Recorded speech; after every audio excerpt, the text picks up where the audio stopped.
اب رخ کرتے ہیں اگلی خبر کی طرف۔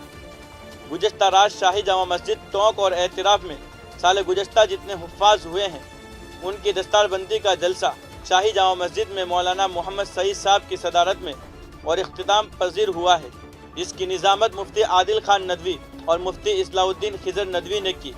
جلسے کا آغاز تلاوت قرآن سے قاری سخاوت افضل اور قاری عبدالحسیب نصری نے کیا۔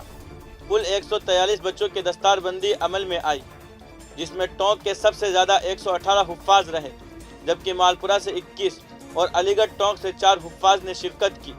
ٹونک میں سب سے زیادہ مدرسہ معین الاسلام تعلیم الاسلام شاہی جامع مسجد سے 17 حفاظ اور مدرسہ دارالقرآن مدرسہ دینی تعلیم سے 14 حفاظ اور مدرسہ عربیہ قاسم العلوم سے 12 حفاظ شریک ہوئے۔